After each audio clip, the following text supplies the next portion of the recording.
모자 쓴 사람들을 조교라고 합니다. 조교들을 보면요, 무시무시해요. 눈매가 다 살기가 높고 다 매일이에요. 게다가 모자는 다 빨간 모자를 써가지고 그냥 서 있는 것만 자체로도 훈련병에게 얼마나 무시무시한 그 풍기는 풍모가 다른지 카리스마가 있는지 괜히 쫄아버려요.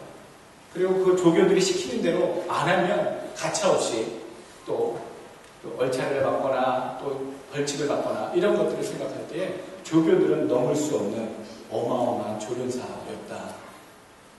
그렇게 너무나도 훈련을 시키고 힘들 때 특히 어느 한 날은 아주 입에서 쓴내가 날 정도로 훈련을 받았는데 그 날은 사격을 하는 날은 꼭 그래요. 사격을 가러 가는 날은 PRI라고 하는 그 군대에 있을 때는 그것이 뭐의 약자인지 몰랐고 그냥 PRI를 하러 간다 그러면 그게 뭐예요? 그러면 조교들은 피가 나고 알이 베끼고 이가 갈리는 훈련이다. 그래서 PRI다라고 그렇게 알아라. 그렇게 알았기 때문에 우리는 훈련 받으러 가면서도 긴장했고요. 실제로 훈련을 받으니까요. 알이 베끼고 피가 나고요. 이가 갈릴 정도로 정말로 힘들어요. 입에서 그 변내가 난다고 그러지요. 날 정도로 먼지랑 그 흙탕물 속에서 흙 속에서 그러고 나서야 사격장 사대에 올라가게 하더라고요. 왜 그렇게 시키냐? 나중에 물어봤더니 그 피가 갈리고 알이 베기고 피가 나고 알이 베기고 이가 갈릴 정도로 그렇게 달달달달 완전히 굴려놓지 않으면 훈련시켜놓지 않으면 사격하는 그 사대에 올라가서 항상 인명사고가 난다. 그러니까 사람이 완전히 훈련을 완전히 충만하게 가득하게 받아야지만 그 뒤에 이어지는 사격에서 훈련에 그 여파가 좋게 미치기 때문에 아주 달달달달 볶는다. 그렇게 이제 주교들이 나중에 얘기해 주더라고요. 그게 이해가 가는 부분이었습니다. 긴장하는 것, 그리고 훈련되지 않는 것, 그것이 항상 현실에서 사고로 불상사고로 이어지는구나. 그런 이유가 있었구나. 최고의 상태를 이루기 위해서 받는 것이 조련입니다. 훈련입니다. 근데 이것 아십니까? 우리 인생 가운데 하나님께서 우리들을 향해 최고의 믿음 조련사, 조교가 되어주신다는 얘기입니다. 믿음이라는 것이 내 쪽에서 하나님을 향해 자발적인 부분이 있는 것 같은데 하나님께서는 내가 가지고 있는 믿음을 하나님을 위해서 최고의 믿음으로 되게끔 하나님께서 옆에서 조련하신다라는 오늘 이야기가 오늘의 배경입니다. 하나님은 사람들의 믿음을 온전하게, 거룩하게, 흠도 없고 티도 없고 주님이 원하시는 수준까지 이르게 하시도록 철저하게 훈련하신다. 그렇다면 목사님, 하나님이 원하시는 믿음이 과연 어느 정도입니까? 어느 정도까지 믿음이 좋아야지 구원을 받고 하나님 마음에 흡족해 하십니까? 여러분, 믿음에도 커트라인이 있을까요? 제가 보기에는 하나님이 각 개인에게 정해놓으신 어떤 그 기준이 있다라고 봅니다. 모든 사람이 다 똑같은 믿음의 그 기준으로 하나님께서 바라보시지는 않습니다. 어떤 사람은 먼저 믿은 자가 있고요. 늦게 믿은 자가 있고 은혜를 많이 체험한 사람이 있고요. 은혜를 체험하지 못했는데도 믿는 사람이 있고요. 믿음이 아직 깊은 자가 있고 아직 연약한 자가 있기 때문에 하나님은 각 사람마다 개별적으로 기대하시는 만큼의 믿음의 수준이 각각 다르게 다 있으시다라는 얘기입니다. 그러나 잊지 말 것은 그 수준에 꼭 다다라야 하고 그 믿음을 검증받아야 하고 그 과정에 이르기까지 훈련을 받아야 한다라고 하는 사실입니다. 도대체 나는 얼마나 더 예수를 잘 믿어야 하나님이 받으시고 인정하실 만한 믿음이 될까? 주님께서 말씀하신 작은 믿음이 있습니다. 주님께서 말씀하신 작은 믿음이 어떤 성경의 믿음에 대해서 몇 점이다 커트라인은 90점 이상이어야지만 천국 간다 이렇게 나와 있지 절대 않습니다. 그런데 우리가 나름대로 가늠할 수 있는 기준이 나오는데 오늘 마태복음 17장 20절 보게 되면 예수님께서 비유를 하시면서 겨자씨에 대한 비유를 말씀하십니다. 가라사대 너희 믿음이 적은 연분이라 진실로 너희에게 이르노니 너희가 만일 믿음이 한 겨자씨만큼만 있으면 이 산을 명하여 여기서 저기로 옮기라 하여도 옮길 것이요 또 너희가 못할 것이 없으리라.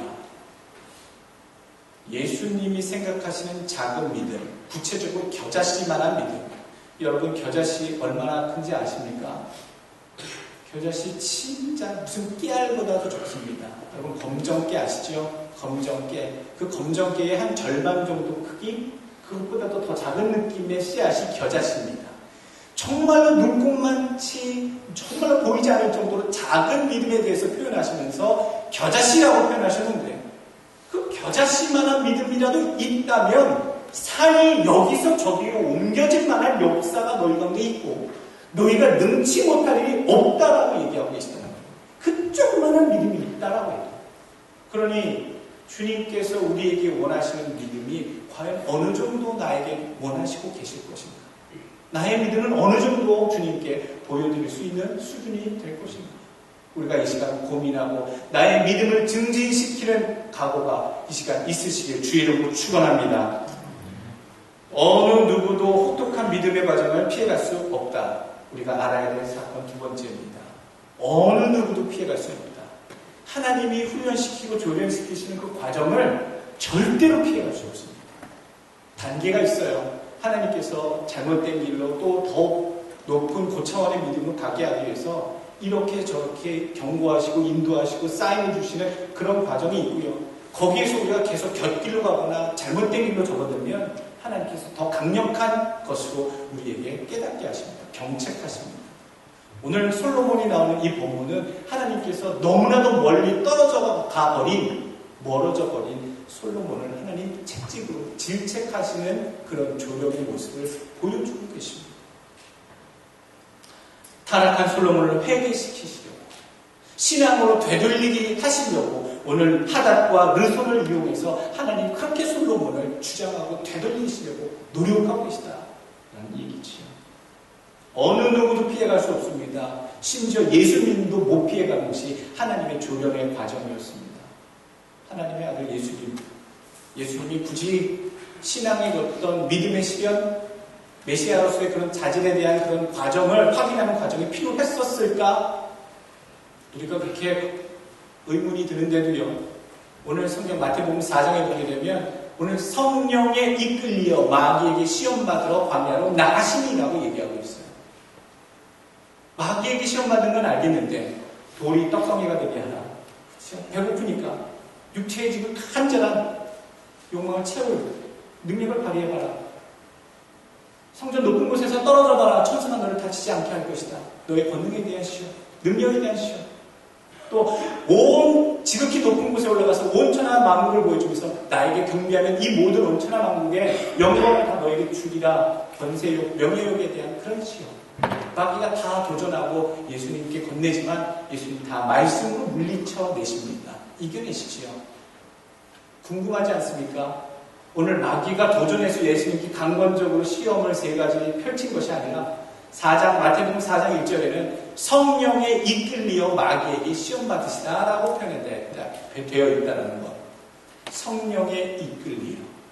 즉 하나님의 계획하신 하나님의 섭리 가운데 성자 되신 메시아 예수님도 메시아로서 성자로서 공생애를 시작하는 그 구세주로서의 믿음과 자질을 확인하는 과정을 겪으셨다는 겁니다.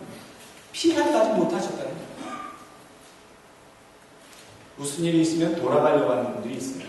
그게 제일 지혜로운 겁니다. 정면 돌파하는 사람도 지혜로울 수 있지만 때로는 돌아가는 것도 길이지요.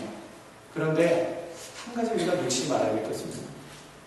이것이 하나님이 나에게 맞닥뜨리게 하신 이것을 믿음으로 건너가야 한다고 나에게 맞닥뜨리게 하신 상황이다 라고 할 때에는 돌아갈 수 없습니다. 피해갈 수 없습니다. 외면하거나 도망갈 수 없습니다. 바다 끝에도 거해서 도망간다 할지라도요, 하나님의 능력이 나를 쫓아오십니다. 금세 내가 외면하고 이것을 건너뛰어도요, 3개월 뒤에, 6개월 뒤에, 1년 뒤에 어떻게 그렇게 똑같은 상황이 다시 반복되어 나를 만나게 되는지 하나님이 그렇게 우리에게 의도하신 것을 우리가 지나도록 하나님 만들어 놓으십니다. 훈련소에서 비만 왔으면 좋겠어요. 비 좀 많이 와라. 내일 훈련 취소돼. 비 오면 내일 행군 안 간대. 와! 야, 얘들아, 기도해! 절에다 있는 애들은 그렇게 막 장난스럽게 했는데, 비는 안 왔어요. 피해갈 수 없더라고요. 심지어는 비 오는 날도 훈련하기도 했었어요.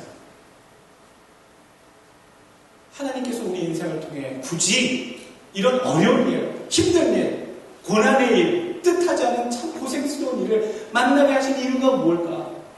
왜 하나님의 백성을 이렇게 고롭게 하실까?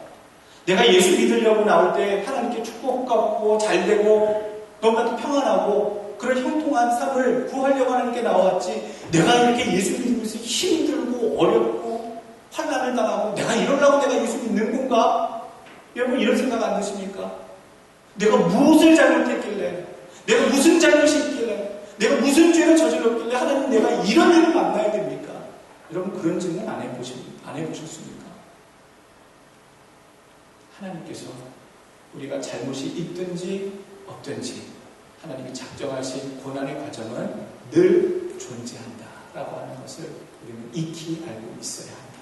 여러분 명심하시는 우리 성도들 되시길 바라겠습니다. 어느 누구도 비껴갈 수 없습니다. 그리고 이 과정은요, 어느 누구도 비껴갈 수 없을 뿐 아니라 아주 혹독하다라는 얘기입니다. 성경에는 욥의 시험을 표현해서 불같은 시험이라고 얘기하고 있어요. 불 속에 들어가면 견뎌낼 수가 없을 정도로 뜨겁죠. 모든 체질이 녹아내리듯이 뜨거운 그 녹아지는 그 불 속에 들어가는 듯한 고통의 과정. 사실 우리에게 닥치는 고난과 어려움이요, 쉬운 게 없어요. 다 느낄 때에, 문제가 있을 때에 다 죽을 것 같이 느껴집니다. 그러니까 사람마다 또 다르겠죠. 뭐 그깟 것까지 그래. 그깟 거 그냥 한번 웃어버리고 넘어가면 되지. 그냥 기도하고 끝내면 되지. 사람마다 다 경중이 다릅니다. 그런데 사람마다 다 경중이 다른데도 불구하고 내가 느끼는 환난과 고난은요, 불같은 시험이에요. 너무나도 어려워요. 어떤 사람에게 이게 화투풀처럼 그냥 풀무처럼 뜨거운 고통일 수도 있고, 어떤 사람에게는 그냥 따끔한 벌의 쐐기 같은 고통일 수도 있고, 다 다르지만 당사자들은 항상 불같은 어려운 느낌으로 받는다는 거죠. 사람마다 다 다릅니다. 그렇게 안 여겨주시면 어려움은 어려움이 아니에요. 내가 커버할 수 있는 어려움은 어려움이 아니에요. 내가 어려움이라고 환난이라고 고난이라고 느끼는 것은 내 손을 건너간 것, 내가 더 이상 어떻게 아무것도 할 수 없을 때 받아들이는 환경이 하나님께서 내게 주시는 어려움이구나. 불같은 시험을 하나님은 꼭 치르게 하신다. 오늘 욥기서 23장 10절 말씀에 이런 표현이 있습니다. 나의 가는 길 오직 그가 아시나니 그가 나를 단련하신 후에는 내가 정금같이 나오리라. 그런 일을 만났을 때는요, 욥처럼 하셔야 됩니다. 끔찍한 일을 만났을 때는, 가슴 벅차고 가슴 답답한 일을 만났을 때는 원망하고 주저앉고 낮아빠지는 것이 아니라, 하나님, 내가 이 불같은 시험, 주님께서 내게 당하게 하시는 거고 경험케 하시는 과정이라면 내가 이것을 믿음으로 능히 지나가서 정금과 같은 신앙으로 하나님 나아가겠습니다. 욥의 고백이 여러분들의 고백이 되시길 축원합니다. 오늘 우리가 기억해야 될 것이 있습니다. 첫 번째입니다. 본문이 주는 교훈은 그릇된 길로 가는 자녀를 깨우치게 한 하나님의 채찍은 늘 존재한다라는 얘기입니다. 채찍질 맞는 거 좋아하는 자녀들이 어디 있습니까? 누가 맞는 거 좋아합니까? 요즘 세대에 또 누가 때립니까? 요즘 때리면 아동폭력 아닙니까? 그런데 영국 속담에는 그 사랑하는 아이를 키우려면 매를 아끼면 아이를 망친다라고 하는 영국 속담이 있을 정도로 예전서부터 아이를 기르고 교육하는데 매질하는 것, 즉 회초리를 드는 것, 초단하는 것, 이것이 굉장히 중요한 부분이 있다라고 우리 문헌 가운데 또 우리 조상들 가운데 부모들 가운데 그렇게 얘기합니다. 그릇된 길로 자녀가 갈 때에 말을 해도 말을 듣지 않을 때에 몇 번의 경고를 주고 단계별로 깨닫게 해줬는데도 그래도 죽는 길로 간다면 어느 부모가 매를 들지 않겠습니까? 채찍을 들지 않겠습니까? 사랑의 매는 그때 들려지는 매가 사랑의 매입니다. 두 번째 우리가 기억해야 될 것이 있습니다. 하나님은 다양한 방법으로 나를 정책하신다는 얘기입니다. 다양합니다. 하나님이 나를 어떻게 이렇게 깨닫게 하시려고 이 일을 벌리셨을까? 25절 말씀에 솔로몬이 일평생에 하닷이 끼친 환난 후에 르손이 수리아 왕이 되어 이스라엘을 대적하여 위로하였더라. 이 하닷과 르손은요, 솔로몬 왕에게 있어서 눈에 가시 같은 존재들이었습니다. 솔로몬 왕국, 그 풍성하고 거대한 솔로몬 제국에 있어서만큼 정말 성가시고 없애버려야 할 정적의 무리들이 바로 오늘 하닷과 르손이라고 하는 사람들이었습니다. 왜 하나님께서 이런 사람들을 일어나게 하셨을까요? 오늘 분명히 14절 보시죠. 23절 보시죠. 두 군데 보게 되면 하나님께서 에돔 사람 하닷을 일으켜 솔로몬의 대적이 되게 하십니다. 23절 하나님이 또 엘리야다의 아들 르손을 일으켜 솔로몬의 대적자가 되게 하셨다. 누가 하셨다고요? 하나님이 그 원수 같은 사람들을 솔로몬에게 대적자로 세우셨다라고 성경은 분명히 얘기하고 있습니다. 하나님이 세우셨다는 거예요.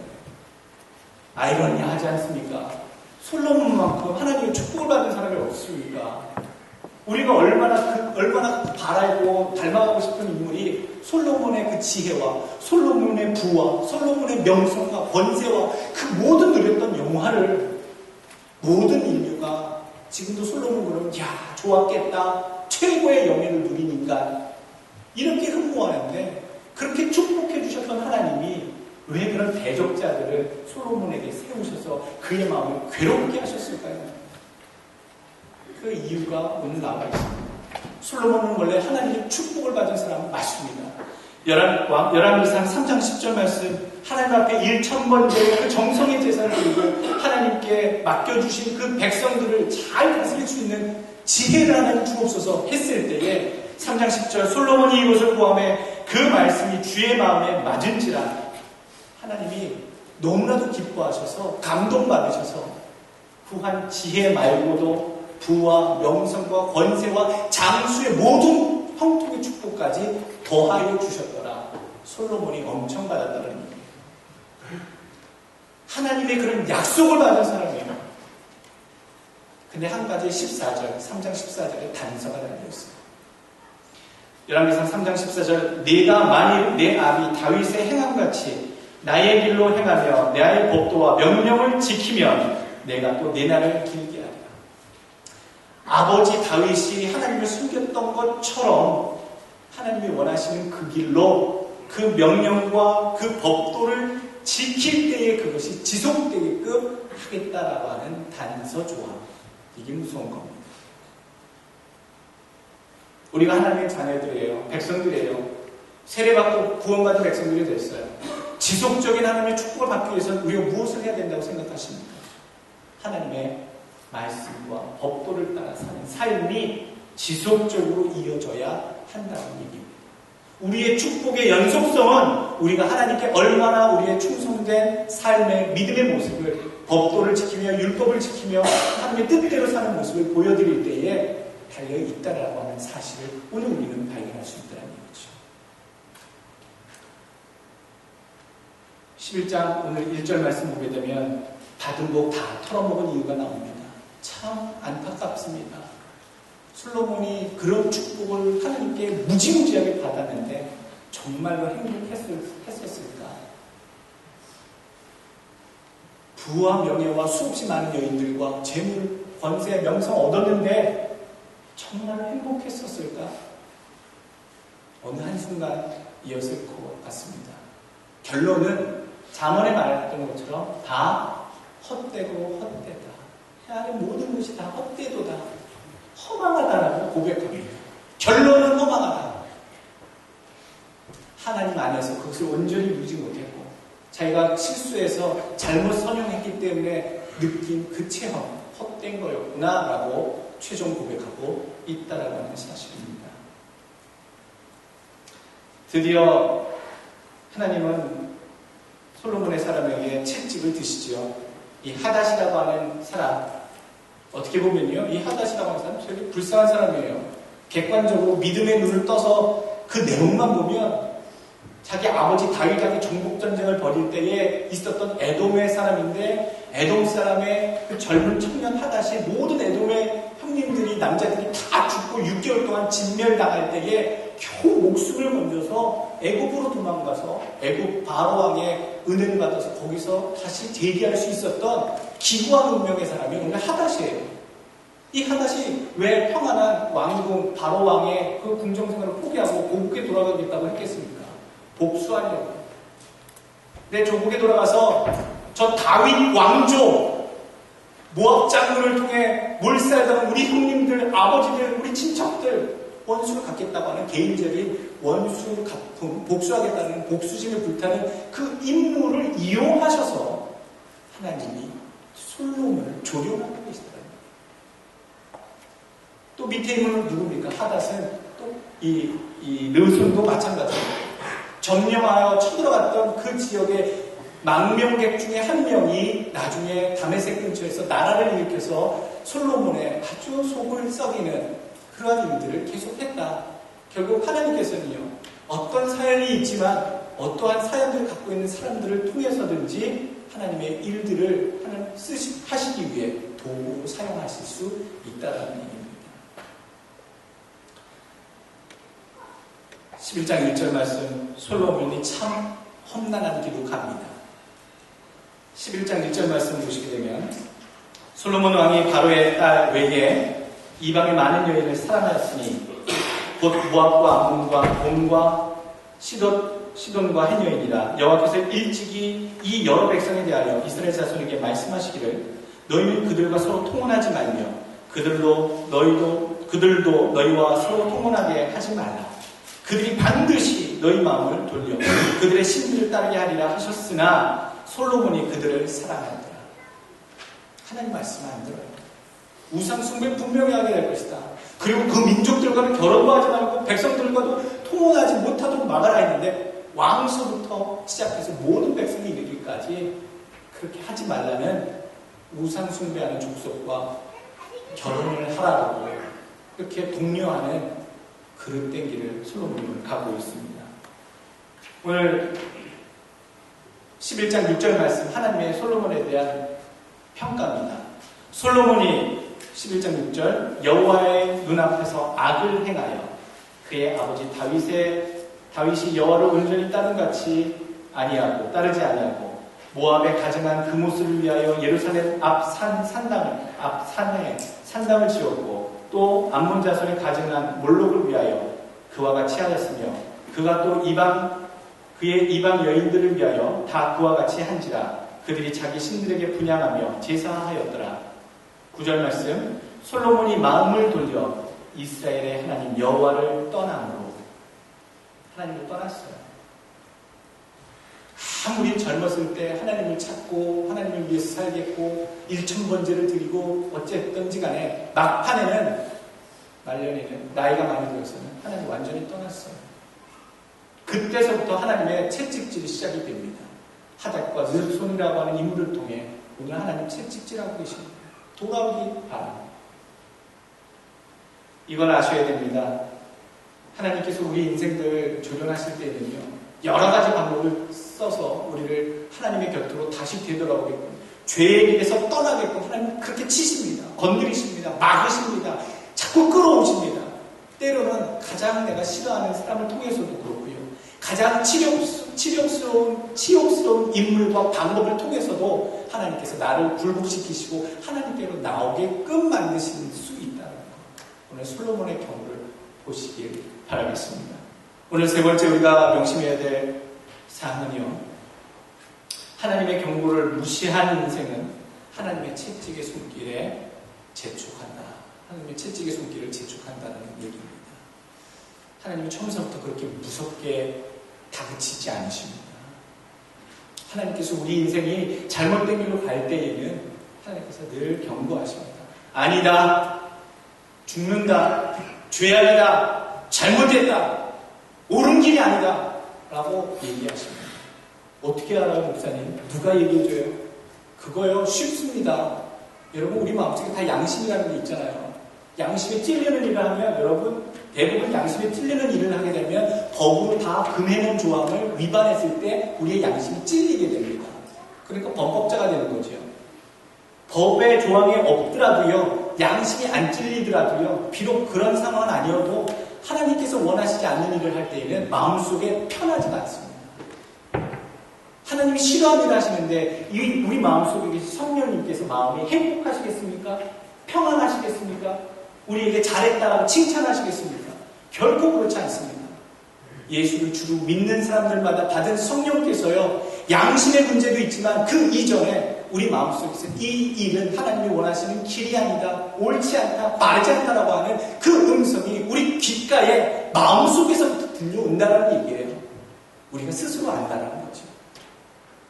믿는 사람들은요, 영의 존재입니다. 영의 사람들이기 때문에 영적으로 잘못된 일을 행했을 때는 분명히 잘못된 것을 성령께서 일깨워 주신다. 그걸 우리가 못 들을 경우에 문제가 되는 겁니다. 그걸 우리가 무시할 때 문제가 되는 겁니다. 에이, 이번에 한 번만 할 건데. 에이, 그냥 좀 모른 척 해주시지. 한 번만. 그러면 두 번째 경우 오지요. 더 심각하게 옵니다. 더 뭔가 강력하게 오지요. 그럼 우리 그렇게 생각하죠. 우연이겠지. 설마 내가 이거 했기 때문에 이 일을 당하는 건가? 아니야. 우연일 거야. 여러분, 하나님은 그렇게 여러 번 우리에게 경고하시고 마지막에 가서야 극단적인 방법들을 쓰십니다. 왜요? 하나님의 사람들이 지옥 백성 마귀의 자녀 되지 않도록, 잘못된 길에 완전히 호불아지지 않도록 하나님께서 차단하시고 돌려오시기 위해서 우리 인생들을 그렇게 단계별로 조령하신다라는 얘기죠. 오늘 하나님께서 솔로몬에게 몇 번 경고하셨을까요? 9절 말씀 보시죠. 솔로몬이 마음을 돌려 이스라엘의 하나님 여호와를 떠남으로 여호와께서 그에게 진노하시니라. 여호와께서 일찍이 2번이나 그에게 나타내시고, 솔로몬에게 강력하게 2번이나 경고하셨다는 얘기예요. 한 번, 2번, 지금 3번째 안 되니까 하닷과 르손을 시켜 솔로몬의 마음을 아주 괴롭게 만들어 놓으시는 상황 속에 직면케 하셨다는 얘기죠. 4번째 우리가 깨달아야 될 것은요, 다윗의 회개와 욥의 깨달음을 우리는 즉각적으로 해야 된다는 겁니다. 다윗은 바세바, 즉 자기 사랑하는 장수의 아내를 몰래 취했을 때, 간음하였을 때 그것을 지적하는 나단 선지의 지적을 딱 듣고 내가 범죄하였나이다 라고 인정을 하고 회개했습니다. 자기의 범죄를 지적했을 때, 잘못됐다고 했을 때, 깨달았을 때 그것이 잘못됐다라고 회개하는 모습, 반성하는 모습이 바로 있어야 된다는 거죠. 우리는 그걸 배워야 합니다. 어떻게 사람이 완벽할 수 있겠습니까? 어떻게 사람이 완벽하게 성자처럼 살아갈 수 있겠습니까? 우린 늘 실수하고 잘못합니다. 그때마다 일깨워 주실 때마다, 알게 하실 때마다 다윗처럼 무릎을 바로 꿇고 하나님, 내가 잘못했습니다. 마음에 찔렸습니다. 내가 그 일을 하지 않겠나이다. 다윗의 지혜로운 고백, 반성과 회개가 여러분께 있으시길 축원합니다. 또 두 번째는요, 바로 동시에 해야 될 것은 욥의 깨달음이라는 거죠. 내가 잘못한 거 없는데 내가 왜 이런 일을 당해야 되지? 내가 잘못했다면 다윗처럼 회개하겠지만, 하나님, 내가 뜻하지도 않고 내가 정말 신앙생활 열심히 살려고 했는데 내가 왜 이런 환난을 경험해야 되고 어려워야 됩니까? 힘들어야 됩니까? 라고 할 때는 욥의 깨달음을 신속하게 깨달아야 됩니다. 어떻게 하시려고요? 욥이 잘못한 인생이었습니까? 죄인이었습니까? 아니거든요. 하나님이 보시기에 의롭고 정직하고 욥과 같은 의인이 없다고 인정하시는 하나님의 사람이었는데, 그 사람에게조차 하나님께서 더 고귀한 정금 같은 믿음으로 만드시려고 분리시험을 허락하셨다는 얘기예요. 그러면 욥의 깨달음은 뭔지 아십니까? 내가 잘못 없는 듯 당하는 환난은 욥의 깨달음이 있어야 되는데, 바로 하나님께서 나를 정금과 같은 신앙으로 만드시기 위한 과정 속에 나를 집어넣으셨구나. 내가 이것을 믿음으로 원망하지 않냐고, 불평하지 않냐고, 믿음으로 잘 건너서 하나님 앞에 정금과 같은 믿음으로 서겠다. 그런 깨달음이 여러분들에게 신속하게 일어나시길 주의 이름으로 부탁드리겠습니다. 오늘 마지막 이야기입니다. 여러분, 뭔가 일이 있을 때 내 주변에 일어나는 일을 잘 그렇게 생각해 보십시오. 뜻하지 않은 일 많이 있습니다. 뜻하지 않은 사고도 많이 있습니다. 원래 우리 인생 가운데 생사고라 희노애락 여러 가지 인생 만사 다 섞여 있는 게 우리 인생입니다만, 때로 물질로 하나님이 나를 치시는 것 같다라고 하는 느낌이 나면, 내가 하나님 앞에 온전한 물질을 드리지 못하고 물질에 미쳐 사는 우상숭배를 삼고 그렇게 살고 있었구나. 여러분 반성하셔야 됩니다. 내가 세상 일에 또 사업에 갑작스러운 위기를 맞는다면요, 내가 하나님의 일보다 세상의 일에 너무 미쳐 살았나 보다. 너무 빠져 살았나 보다. 여러분 그렇게 먼저 점검하셔야 됩니다. 또 자꾸 사람들 때문에 상처받고 시험 들고 누가 나를 자꾸 대접하는 것 같고 그런다면요, 내가 인간관계 속에 내가 처세 가운데 잘못한 것이 있구나. 내가 사람들 가운데 참 사랑을 못 베풀고 인정을 못 베풀고 있는 건 아닌가. 여러분 점검하셔야 됩니다. 원수가 자꾸 나를 대적한다고 하시면 여러분 평소에 내가 사람들을 미워한 적이 있는가? 내 마음속에 저 사람을 미워서 원수같이 여긴 사람이 있는가? 여러분 그렇게 우리가 먼저 반성하는 과정을 밟으셔야 된다는 얘기죠. 건강을 치신다면 뭘 생각해야 되겠습니까? 내가 너무 세상에 빠져 사니까 세상 일에 열정을 쏟고 내 인생을 바치고 건강을 다 쏟아보니까 하나님이 건강을 치시는구나. 그것을 하나님께 되돌리라는 뜻인가? 여러분 점검해야 되는 그 분야와 그 일들이 우리 주변에 있을 때에 이런 과정들을 한번 되돌려 다윗처럼 또 욥처럼 상고할 수 있는, 리뷰할 수 있는, 그렇게 찾아낼 수 있는 믿음들이 되시길 부탁드리겠습니다. 자, 마지막 우리에게 주시는 교훈이요, 바로 이 모든 것이 하나님이 우리 사랑하시기 때문에 허락하시는 것이다 라는 사실입니다. 병주고 약준다고요? 그러지 않습니다.